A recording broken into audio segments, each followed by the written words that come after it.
एक दिन रानी अपने दादाजी के पुराने कमरे की सफाई कर रही थी। कमरे में हर तरफ धूल जमी थी। तभी उसे दीवार के पीछे एक छोटा सा लोहे का संदूक मिला। रानी ने उत्सुकता से संदूक खोला तो अंदर एक चमकती हुई जादुई घंटी रखी थी। घंटी बहुत सुंदर थी और उस पर सुनहरे फूल बने थे। रानी ने जैसे ही उसे हाथ में लिया, अचानक एक मीठी आवाज गूंजी, रानी, ये साधारण घंटी नहीं है। इसे बजाकर जो मांगेगी वो सच हो जाएगा। रानी पहले तो डर गई, फिर उसने हिम्मत करके घंटी बजाई और कहा, मुझे एक मीठा आम चाहिए। टन टन की आवाज हुई और उसके सामने रसदार आम आ गिरा। रानी खुशी से खिल उठी।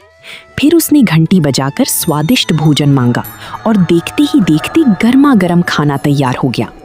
रानी बहुत दयालु थी।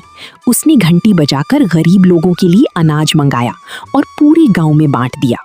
फिर उसने टूटे हुए रास्तों को ठीक करवाया और गांव में सुंदर बगीचा बनवा दिया। खुशी से नाच उठे। लेकिन भीड़ में खड़ा एक लालची आदमी ये सब देख रहा था। रात होते ही उसने मौका देखकर जादुई घंटी चुरा ली और जंगल की ओर भाग गया। वहां जाकर उसने घंटी बजाई और कहा, मुझे सोने का महल चाहिए और पूरे गांव पर राज चाहिए। अचानक धरती कांपने लगी और एक डरावना पत्थर का दैत्य प्रकट हो गया। दैत्य गांव की ओर बढ़ने लगा। लोग डरकर भागने लगे। रानी घबराकर पास के आश्रम में रहने वाली साधु बाबा के पास पहुंची और सारी बात बता दी। बाबा तुरंत गांव आए।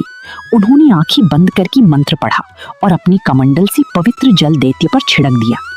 जैसे ही जल दैत्य पर गिरा, वो टूटकर धूल बन गया। फिर बाबा ने मंत्र शक्ति से जादुई घंटी वापस रानी के हाथ में बुला ली। लालची आदमी को गांव वालों ने पकड़ लिया और उसे अपनी गलती माननी पड़ी। रानी ने फिर घंटी बजाकर गांव में स्कूल, अस्पताल और बड़ा बाजार बनवा दिया। इसके बाद पूरा गांव खुशहाल हो गया। शिक्षा, जादू से बड़ी ताकत नेक दिल और अच्छे कर्म होती हैं।